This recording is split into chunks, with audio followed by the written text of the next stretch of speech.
Hello, and the topic today is Ebola now attacking businesses. Now, the government of Ghana has indicated that it might consider banning flights from Ebola-affected countries should they suspect anyone traveling into Ghana has the virus. This surely will affect the airline industry, where it hurts the most. It is also said that the outbreak of Ebola virus has already taken a heavy toll on Ghanaian businesses, with operations in some countries in the region suffering as a result of the disease and its inherent implications. The situation has seemingly resulted in some closing their factories, while others have to put some projects on hold, which other parts of the economy are showing symptoms of the dreaded disease. My guests in studio are Ignatius Ahimbisiwe, who is the country representative for Rwanda Air, and Dr. Henry Herbert Latte is the chairman and leader of the Great Consolidated People's Party, and one of the largest exporters of fruits in Ghana. The CEO of Gamak Investment will also join us on phone, Sam Ankra. And they will all jaw and find out what the effect of is this killer diseases on our businesses. My name is Nana Ansakwa, and this is PM Express.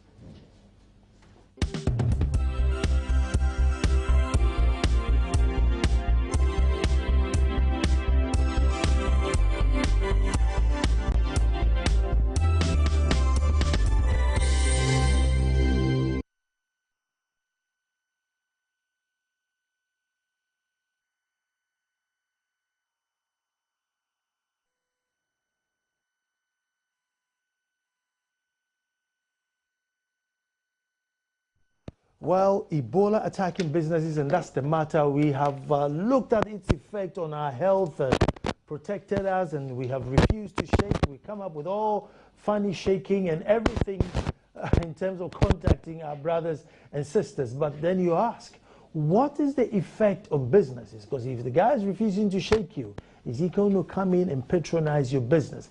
What is the effect on our GDP? And I know at the moment, Ghana says they're free. It's with, it's in the neighboring countries. What should we do? I'm going to take a quick break, and when I come back, I will introduce my guest. Don't move. Ebola attacking businesses. And I'll do my introductions, and I'll start from my immediate left, Dr. Henry Herbert Latte, chairman and leader of GCPP. Henry, you're welcome. Thank you. You're no stranger to the show. And then, all the time. I know, and I have my new brother here, Ignatius Ahimbisiwe, and he's a country rep for Rwanda Air.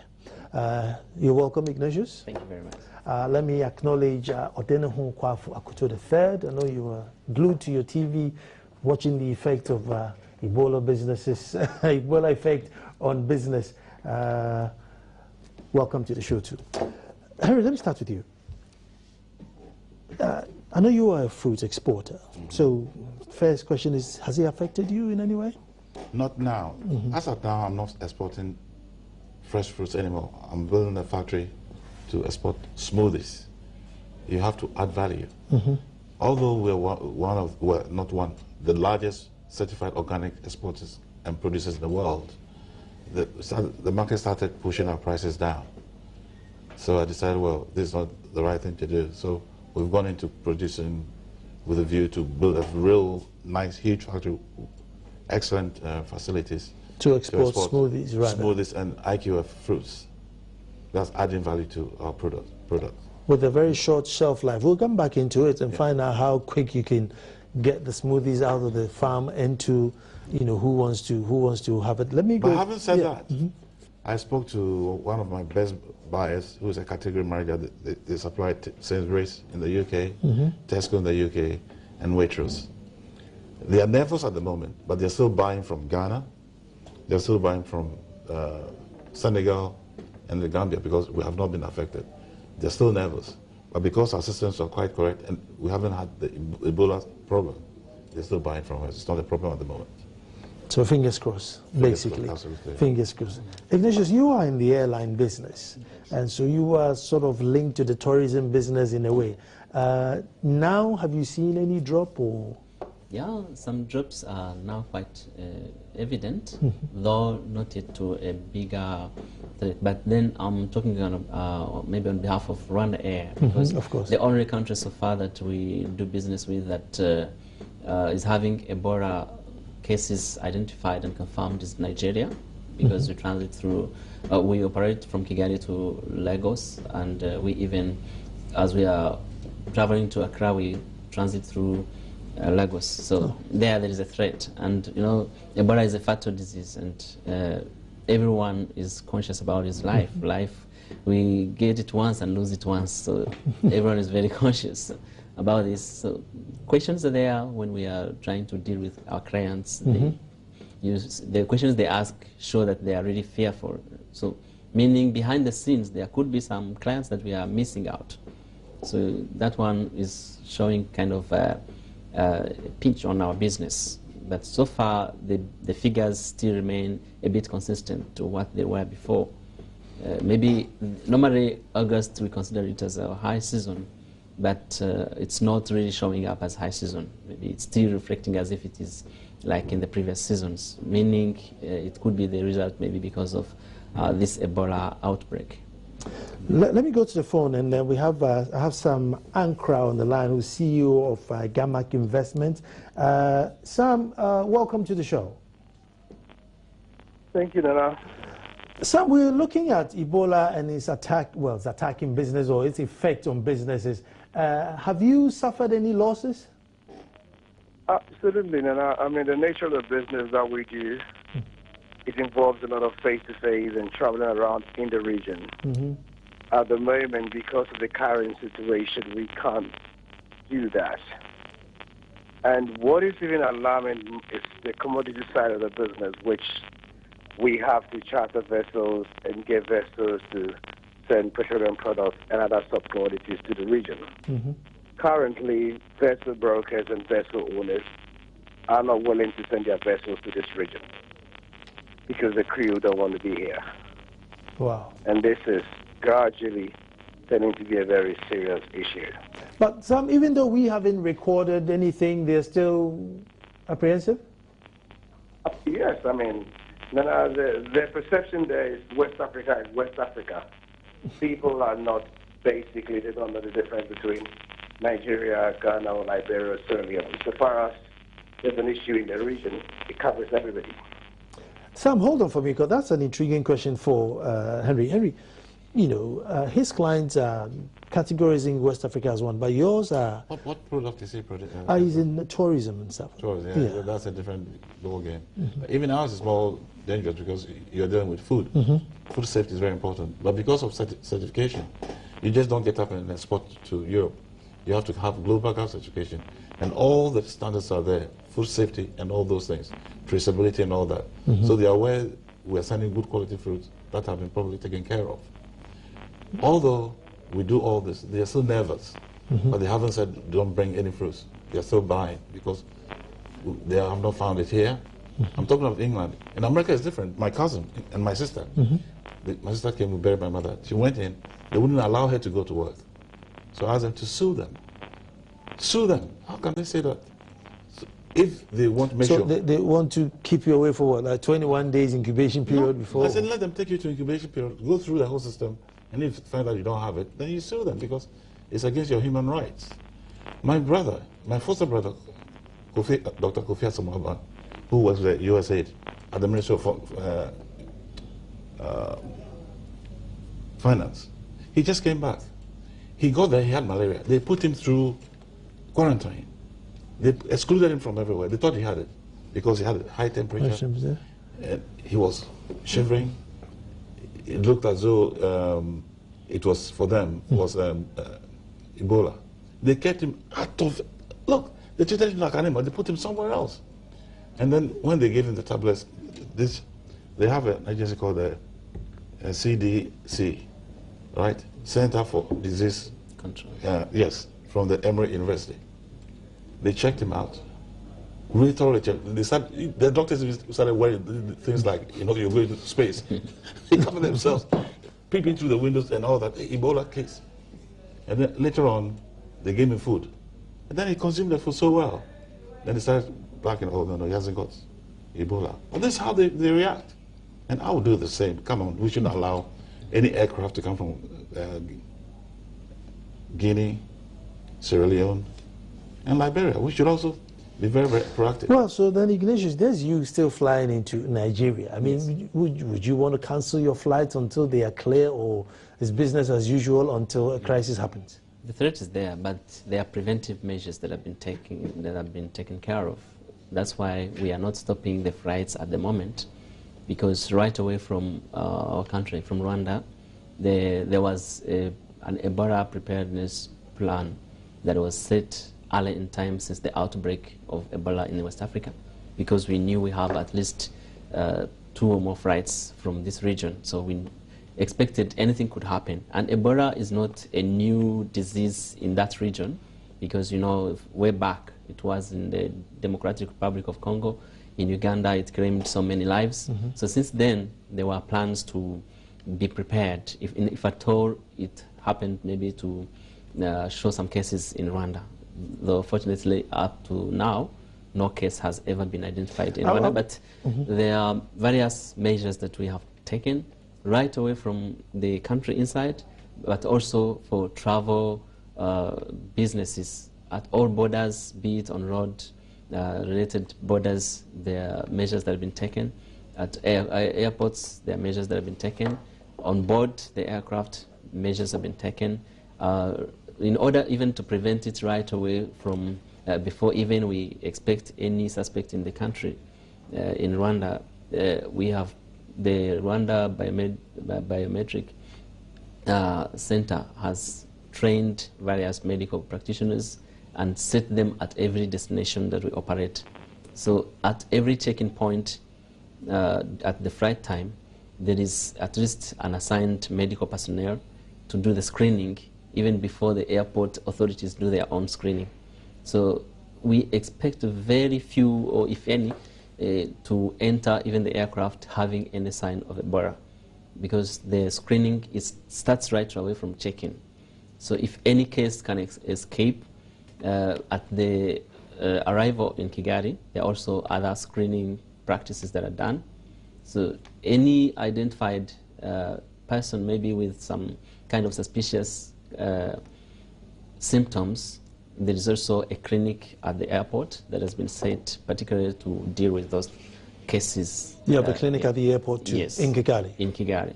So, and there is also another Ebola clinic, or isolated clinic that has been set up at the Rwanda Military Hospital, well equipped with everything that maybe one can need to deal with an Ebola case. And a lot of trainings have been going on since the outbreak. So I can say at least there is quite enough of the preparedness. Let me talk to Sam. Sam? Hello? Have I got Sam? Yes, I'm here and I can hear you. Sam, what can we do to boost, confidence or investor confidence? I mean, if we have this, Rwanda preparedness, I mean, would it boost confidence of people, or we just have to wait until the disease is, wiped out?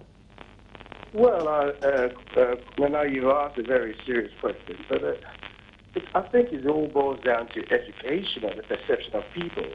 I mean, in our field, the difficulty here is you find once in a while brokers even in South Africa, which you think should have known better. I mean, they know the difference in the countries in West Africa, are also reluctant to allow vessels to get here. So it's a bit difficult, and whether it's boiled down to education, whether it's boiled down to the perception of people, I just don't know. And I think we'll go more into it to find how we can get this investor confidence or business confidence, and so that people will know that, look, this is happening in South Africa, it's happening in Liberia or Sierra Leone, it's under controlled conditions, and it's not everybody else who has it. So I think we need to do a bit more work in that aspect. I mean, Sam, let me stay with you. I mean, there's this, there's a joke or not, but, this guy takes a relative to the hospital and they are all panicking and everything, and doctor comes out and says, oh, no, it's HIV, and they say, oh, thank God. Thank God. Thank God it's HIV and not Ebola. I mean, are we, doing the communication? I mean, are we botching up the communication again like we did with AIDS, cause a big scare about it, and therefore, we stigmatize it. Is it the same we're doing with Ebola, and maybe we could do it better? Absolutely. I think it's the same, and even in Ebola's case, it's worse, because the education is not there. People don't really understand how you're going to get the virus, and it's very difficult. I think we need to get more education. We need to get more information about how this whole thing works out. So we'll be a little bit more relaxed, because at the moment it's very alarming and everybody's sitting on tenterhooks, as you speak. Let me bring the politician in here. I mean, from the time we heard of a Ebola scare, that was in a little girl in Okomfanochi, and there was a big panic. They traced and they realized that it wasn't. I mean, from that time to today, as we speak, there are still no tents around hospitals, and they keep telling people go to hospital. I mean, you don't want to go to hospital. You want to go to a side unit. So what are we doing? I really have no idea of what we're doing, but what I think we should be doing is to make sure that, like they've done in Kigali and other places, proactive. Make sure that we train our health personnel very, very well. We have a laboratory, so if there's a problem, it can be traced properly on all the border points, not just talking about it, but we should do that and make sure that, we have very porous borders from Ivory Coast to Burkina Faso to Togo. And some of them can just walk in because because of the partition and scramble for Africa. The same families live on both sides of the border.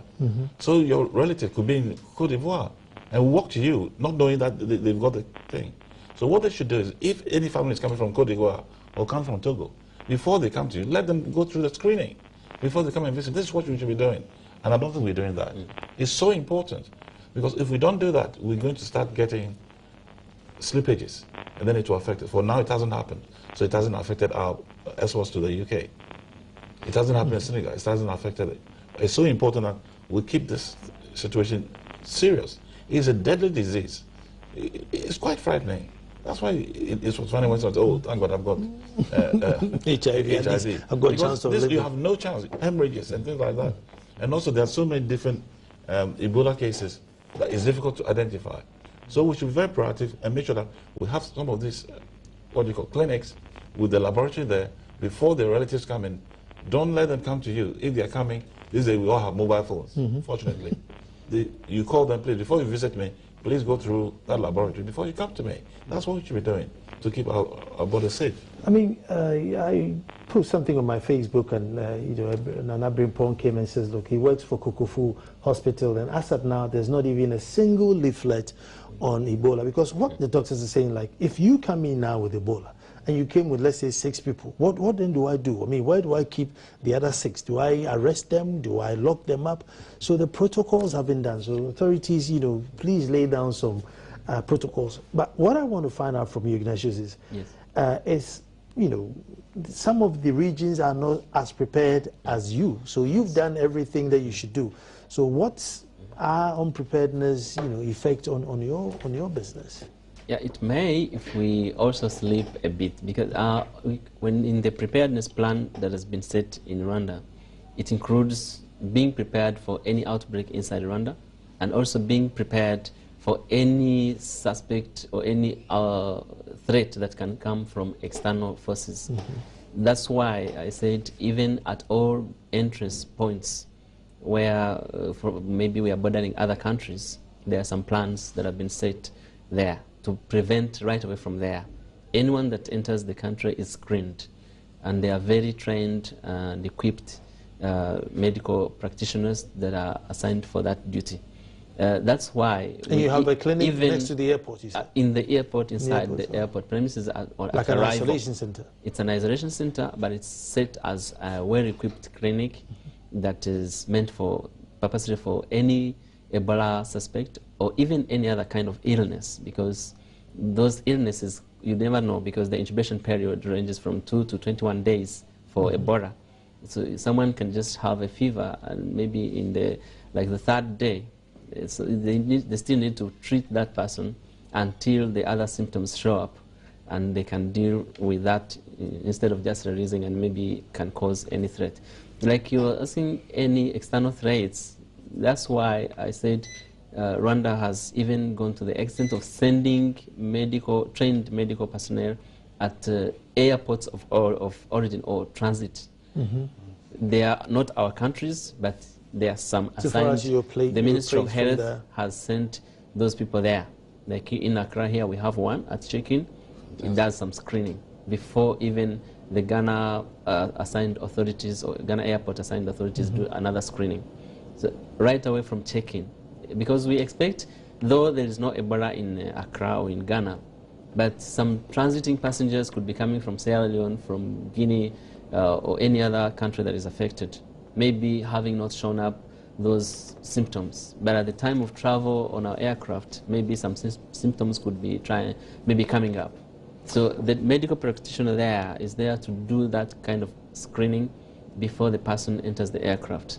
So at least those preventive measures are there, inside and outside. Sam. Hello, Sam. No, I can hear you. Yeah. Sam, so how much are you losing with all these speculation and perceptions floating about? No, we can't quantify, but I think we should not underestimate the extent of which this issue is affecting businesses in the region. And I think we will need help from you, being the media, to actually try and put out there that, look, Ghana is not part of it. We haven't got Ebola cases reported, and that our country is free. Because I think a lot of, I would say, noise has to be made so that business confidence will build. Because at the moment, if it carries on as it's going, there's going to be a big problem ahead. Because the other thing is, even if it got eradicated now, then it's going to take a long time for the perception to go away before business confidence come back again. And I mean, nobody has that time. Absolutely, absolutely. And I think we need to be very proactive. We need to try and put measures in place. We need to start at least making the noise or communicating out there to let people know at least it's in a region, but some countries like ours don't have it. And people can have the freedom to move around and do their businesses without any problems whatsoever. I mean, will closing borders, help you, or that would be, going against what you do in the first place? Well, I mean, if that is what it can do to build business confidence, let's do it. I mean, we need to put up any measure, anything that we can think of that can help the situation. Because if we don't and it continues, there's going to be a problem. Harry, yes. You see, for anybody to transmit or infect somebody with Ebola, you must have been really ill and, blood and, very, very poorly. You won't be able to walk through an airport and check in and come. At that point, you will not be able to, infect anybody. So maybe that communication should come out more to get people relaxed. Because at the moment, we think that you can see an athlete, running about, but he's, like, an Ebola bomb literally running about. But from what they're telling us, it means that at the point where you can infect someone, you're gushing blood and you're very physically ill. So. Well, you see, his country, capital is Kigali. Rwanda is. We should go and learn something from Rwanda. I've traveled on business trips and I've met so many from Rwanda, and all I hear is good news. That's what we should be doing to domesticate. What they're doing is domestication, and they are proactive. Look, they're far away, near South Africa, and look at what they've done. The health people are even here, screening for Ebola. They have a laboratory. When you arrive, they screen you there too. And we are sitting here, full alarms and hoping that God will help us.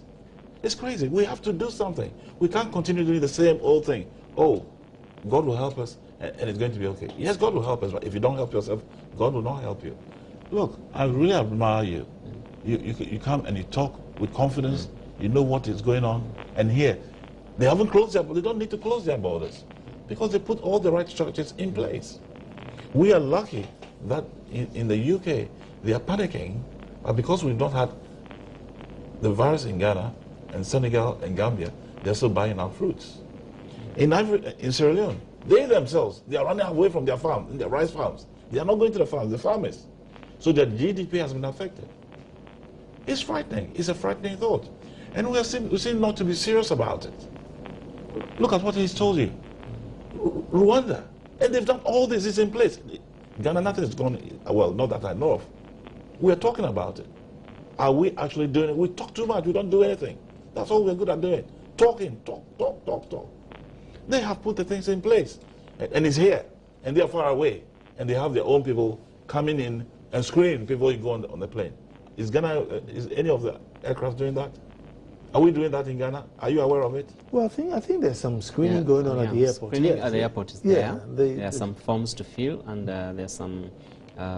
They measure the temperatures of the people, because at least they know the maximum, maybe the temperature beyond which a person can be a suspect, maybe 38.6 degrees centigrade. Do you have a laboratory as well? Yeah, no. I believe, here I'm not very sure whether there is a laboratory at the airport, but I believe there could be something. We only have one lab, which is in Noguchi. That's the only one that can test for Ebola. So if you're a suspect, your sample has to go there. We have to do something about it. We can't continue like this. They are screening, they are collecting some information about the health status of the passengers coming in, and taking some measurements of their temperatures. So I believe if they are also prepared to handle or isolate any case that will be identified and maybe deal with it. That's a big comfort in that at least the Gucci has something at the airport. But we cannot close our borders. We have to be proactive, put all these things in place like they've done in Rwanda. And what saddens me is that they are so far away, but they sorted themselves out. They even got the economy working. The country is clean. Despite all the negatives they had through the war and the killing of the Hutus and things like that, they sorted themselves out.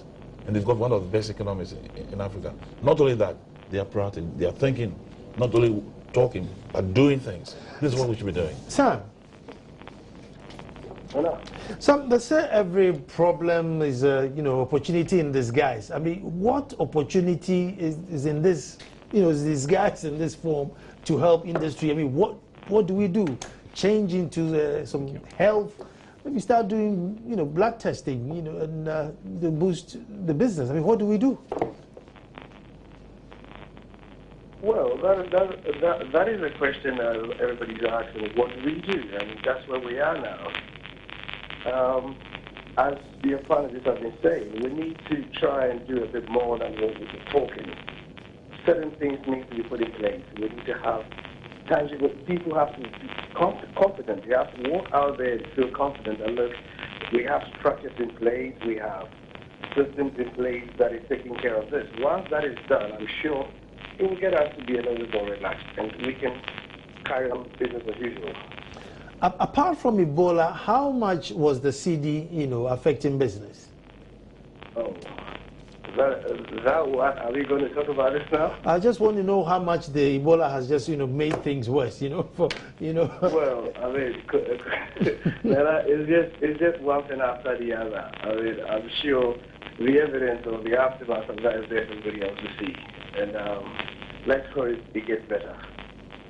Let me go to Rania. Look, the CD depreciation, did it affect your clientele? Yes. The depreciation actually is a big threat to us, because we sell in dollars in most cases. Though of recent there was a law that was prohibiting us from quoting in dollars, but in the system, the reservation systems, the dollars are the ones that are set there to maintain our pricing internationally, because this reservation system that we use is accessed all over the world, so we cannot set it in CDs. But then when we quote, we give the equivalent in CDs at the current rate. So that makes the fares keep on seemingly rising.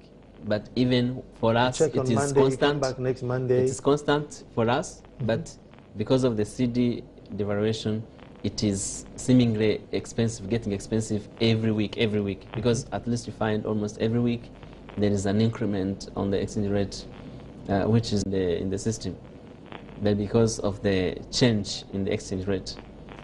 I mean, Henry, you must be doing somersaults. You're in the export business, so this is your cocoa season. It's frightening. It's really frightening. But I spoke to London before I came to you, and what made me feel a bit better is that they haven't changed their mind, but it's still nervous. In America, they don't have time for that. Even if you have white fly, they won't buy your produce.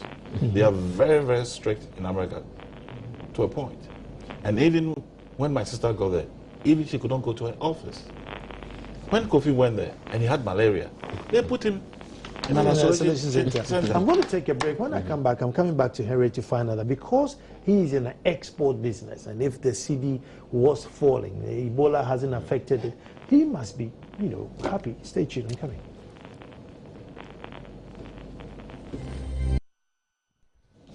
Well, at the moment, Guinea, Sierra Leone, Liberia, and drops in Nigeria of all showing or confirmed Ebola victims. Guinea's GDP is expected to drop by 1%. Sierra Leone's GDP is expected to drop. I think we are bordering on national security area. You go into national security territory when you talk about Ebola, because you look at Liberia, where people literally, kick relatives out of the house, and if you're not careful, they will lynch you. And that's the one side. But the good side for my brother here, and adding the cedi depreciation to the equation, business must be very good for you, because now if you get $1, you're getting plenty cedis to stash away. So that is the good news that people are not talking about. There's no dollar dropping, and they're not saying that it's a valuable thing for exporters and for Ghana to be able to export to earn more money. Because when your cedi depreciates, it means that you can compete outside. When the cedi became one against one, artificial one-to-one, it hurt my exports. I could not compete properly. And so, they're happy because we were more import dependent. So they can import more with the fake one cedi equal to the one. Because that revaluation did not make it equal. We were not exporting enough. How could it be? It was only a matter of time that it was going to crash. And it's crashed. And people are blaming her. It's on him. All that contributed to it. Right now, I'm bloody happy as an exporter, because the more you export, the cheaper your goods are, and the more they buy. So that's what we should be doing. We should rather help all the exporters, those who don't have certification, to be helped with certification. Those who are doing organic should be helped with organic certification. Help them to pay for it. And then also fair trade. When you're dealing with smaller farmers, they try to give you premium. So all that costs money. It was costing about $15,000 a year. It's every year. It's not just a one-off. It's every year you have to pay for those certification fees. And if the government can pay and help develop more in that export sector, we can move the earth. We will change Ghana. We shouldn't just talk. Go and do it. This is how it's going to be done. I'm there. I know what I'm talking about. If we do not help the exporters with all the certification, we can't get anywhere. Also, we should actually try and get them cheaper loans to export. Because when you are competing with the Brazilians and the Costa Ricans, they have a better system of getting cheaper loans. We should do that. If we cannot get cheaper loans, look, a lot of the time the money is there to have grants, but the accessibility is so difficult. They have put so many matching funds in that you can't even access it. So it's just lying there for nothing. And some of them are jealous if you're an exporter and you're going to take it. They think of the profit that you're going to make, so they make your life difficult. We have to change this pull him down syndrome. We have too many PhDs. Pull him down. That's what I mean. I don't mean the qualification. Pull him down syndrome. Yeah. This money is there. Give it to the exporters, give it to the farmers, and let them produce. And help them with certification, and you see, we'll turn the country around. Sam. Hello, Sam. Then I can hear you. Yeah. Yeah. Sam, I know you are in a dilemma, but obviously you can't close shop, put your hands on your head and go home. By all means, business should go on. But you seem to be very stuck as to where do we go from here? Just wait till this disease die out until business booms back. Where do we go from here, Sam? Sorry, no, I couldn't hear the line wasn't very clear. So let me try again. What I'm saying is, you can't close shop and go home. Business should go on, and the one thing hitting business is is life and death. So what do we do to help you to make sure that the industry doesn't collapse further than what the cedi did to it? Right, like I said earlier, there has to be a lot of education. We need the media to help us by promoting our country, putting out there that, look, we don't have Ebola here. And even if we do, it's not going to affect you as you walk the street. There has to be a direct contact with people and so forth and so on. If that kind of education is put across very clearly and people understand, I'm sure people's nerves are going to be calm, and basically we can carry on as business as usual. But at the moment, there's a lot of uncertainty. There's so many gray areas. People don't know exactly what is going on. You can't see any tangible or physical action being taken by the government as to how we're going to solve this issue. The media is also not very clear on exactly how to present it. All these is causing a bit of panic, and I think you guys need to do a lot more than we're doing at the moment. Probably, we also are stuck and need a bit more information. There's more he said, she said, rather than all that, tangible thing. Like I said, we're going to go back to our, HIV/AIDS days, scare everybody out of it, and then come back and say, oh, don't worry, it's not as bad as we thought. It's not as bad as we thought. Apart from, so you were just flying to Nigeria. Do you do outside of Africa? Do you have flights that go outside of Africa? We've got Dubai so far. You go to Dubai so far? Yes. And it's what, Accra, Nigeria, Kigali, Dubai? Yes.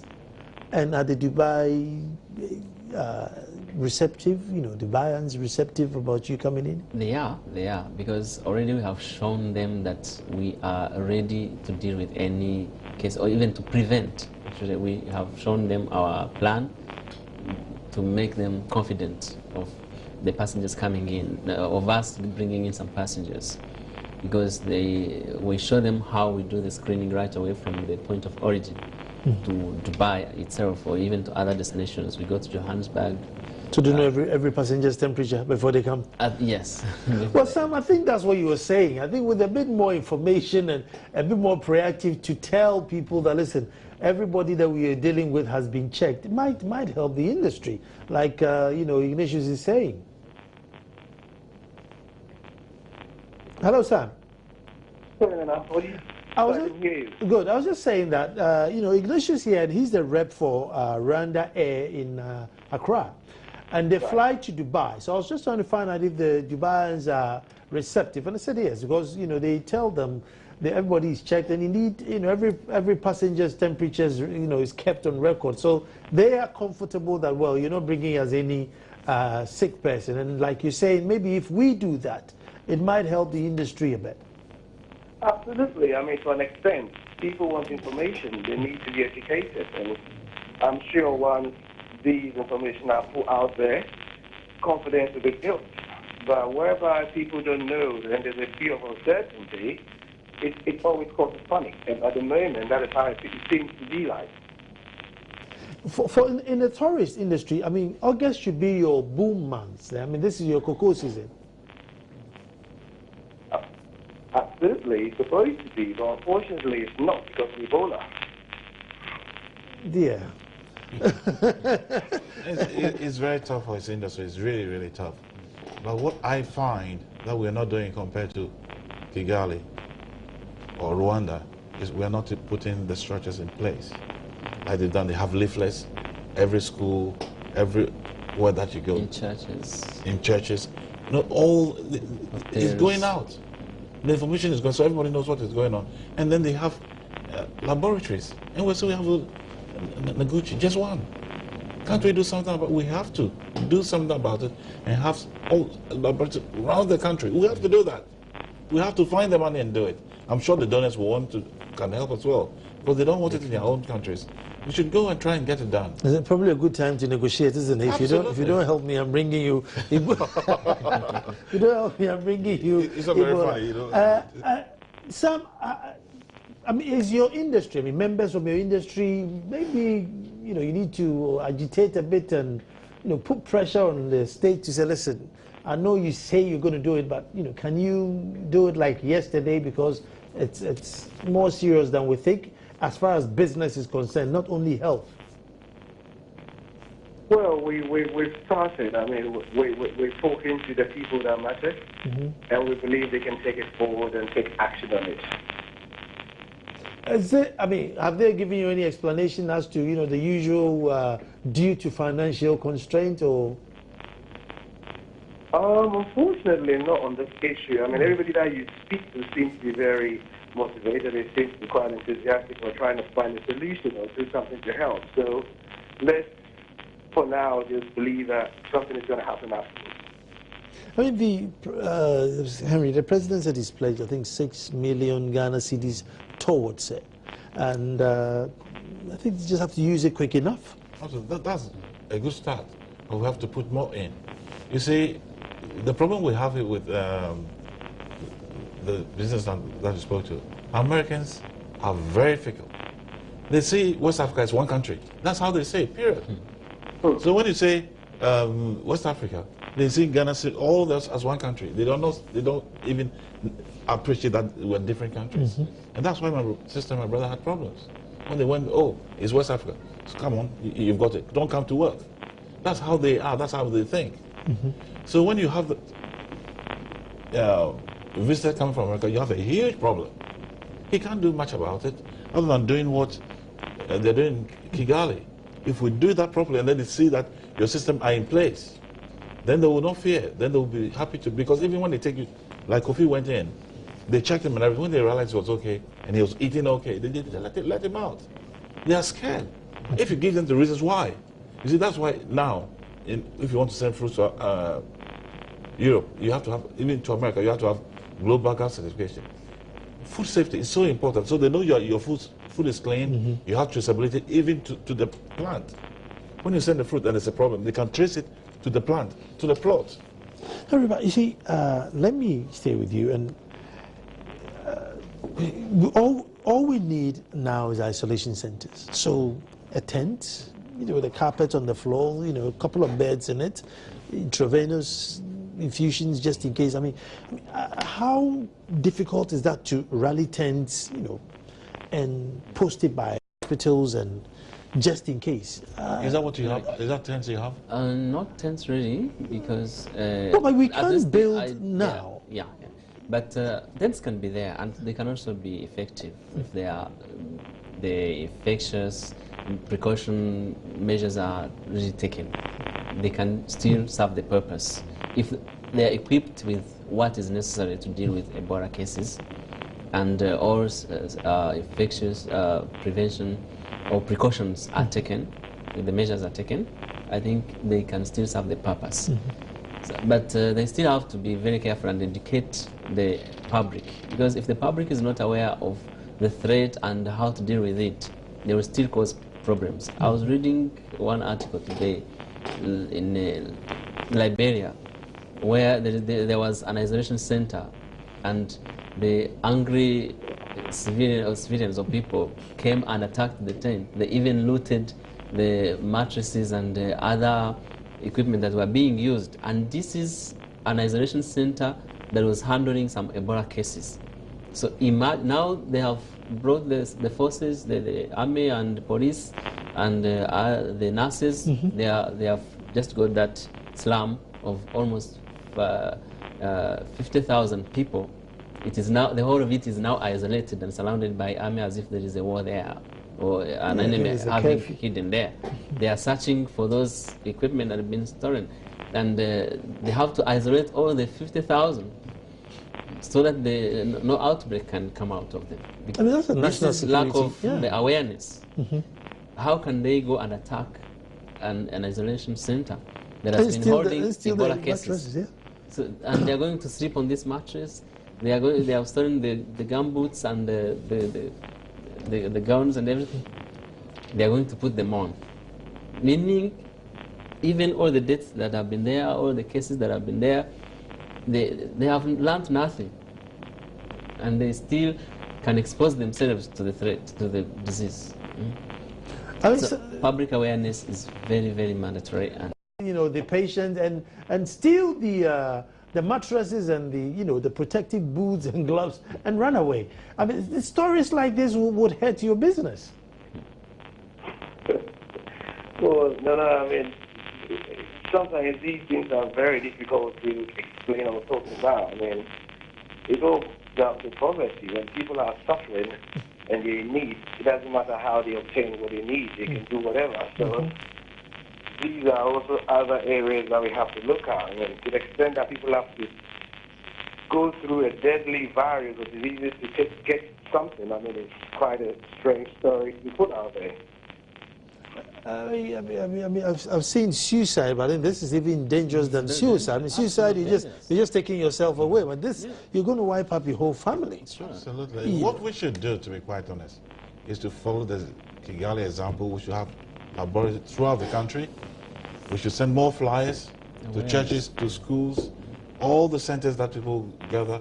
We should do that now. Now. It should happen now. Use all the media effectively. Absolutely. The TVs, the radios, and everything that the local people can get some information. Mr. Get up. Don't wait for the president to start doing this. We all have to do it together.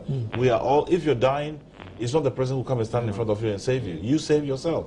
So let's get up. Let's be proactive. Let's get up. Let us all together help change this, because we don't want to. I think the challenge is, Joy News went out asking people about Ebola. You'd be shocked.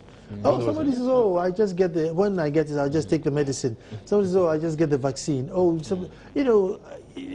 people were just saying, well, it's okay. I mean, if I get it, I'll just get treated.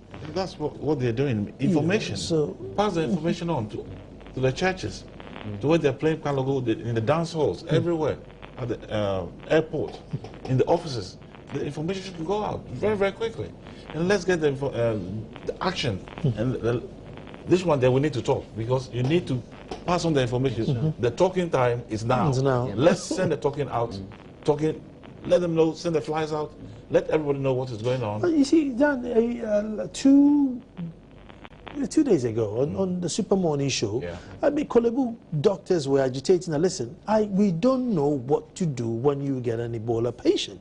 I mean, if the patient and he comes with 6 people, the doctors will say, what do I do with the other 6? Is it not disgraceful? Kigali is doing so well, and we can't do it. And we say we are the star of Africa. With the beacon. Is it not disgraceful? With the beacon. So I think the the authorities that matter should really up their game on the education side. I mean, education side, actually, awareness, public awareness is the first tool, is the first weapon one can use to make everyone aware and know that, maybe have tactfully tell them that everyone can be a case, can be a suspect. Don't just take any symptom for granted. Maybe like the example of your colleague that was isolated. Being isolated is not a punishment, but it is a precaution to be taken to protect you, that is being isolated, to deal with your case and set you free from the disease if possible.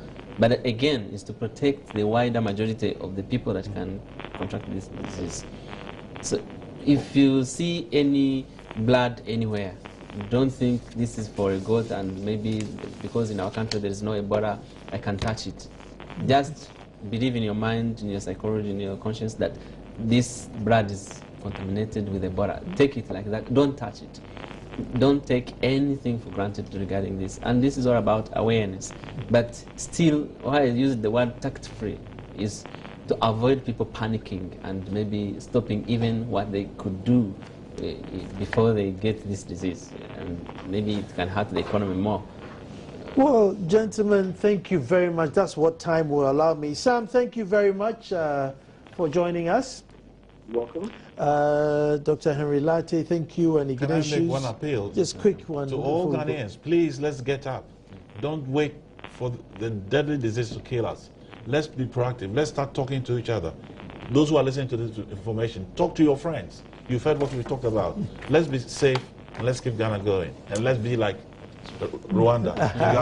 Much more, even more than that. Let's do that, and let's even improve it, and then we'll become the star of Africa like also. Thank you. Well, folks, those of you who follow me on Joy FM, tomorrow is Thursday. Well, Thursday, 2 p.m. to 3 p.m. A show I do call That's My Opinion. Tomorrow I'm looking at 2 issues. Number one is that every inaugural speech since Nkrumah has said that the country is hard and that we are going to work harder. So I'm just wondering, at which point is the country going to get soft, since everywhere? And the other thing is that we say we're only 57 years old, so we are a young country. I want to find out, when are we recording from? From independence, or from when, the colonial masters were still developing? And at what age do we accept that we are old enough? Beautiful piece, but I need a lot of help. So tune in and let us talk. Thank you very much for watching. Tomorrow we'll be back to do it all over again.